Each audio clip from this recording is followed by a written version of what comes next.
ಬಾಗಲಕೋಟೆ ನವನಗರದಲ್ಲಿ ಅಕ್ರಮವಾಗಿ ನಿರ್ಮಿಸುತ್ತಿರುವ ಮಸೀದಿಗಳ ಬಗ್ಗೆ ಸಾರ್ವಜನಿಕರು ತಮ್ಮ ಅಹವಾಲುಗಳನ್ನು ತೆಗೆದುಕೊಂಡು ಬಿಟಿಎ ಕಚೇರಿಗೆ ಧಾವಿಸಿದಾಗ ಅಲ್ಲಿನ ಅಧಿಕಾರಿಗಳು ಬೇಜವಾಬ್ದಾರಿ ನಡೆದುಕೊಂಡು ಅಲ್ಲಿಂದ ಓಡಿ ಹೋಗಿದ್ದಾರೆ. ಅಕ್ರಮವಾಗಿ ಮಸೀದಿಗಳನ್ನು ನಿರ್ಮಿಸಲು ಅವಕಾಶ ಕೊಟ್ಟ ಆ ಎಲ್ಲ ಬಿಟಿಎ ಅಧಿಕಾರಿಗಳನ್ನ ಕೆಲಸದಿಂದ ವಜಾಗೊಳಿಸಬೇಕು ಮತ್ತು ಅಕ್ರಮವಾಗಿ ನಿರ್ಮಿಸುತ್ತಿರುವ ಆ ಎಲ್ಲ ಮಸೀದಿಗಳನ್ನು ಕೆಡವಬೇಕು ಮತ್ತು ಅದೇ ರೀತಿ ಸುಪ್ರೀಂ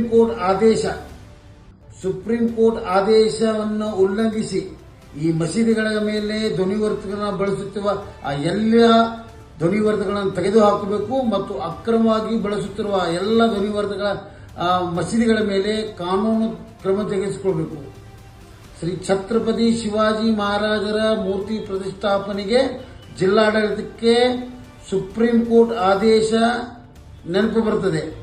ಅದೇ ಸುಪ್ರೀಂ ಕೋರ್ಟ್ ಆದೇಶ ಈ ಮಸೀದಿಗಳ ಮೇಲೆ ಬಳಸುತ್ತಿರುವ ಧ್ವನಿವರ್ಧಕಗಳನ್ನು ಕಣ್ಣಿಗೆ ಕಾಣಿಸುವುದಿಲ್ಲ.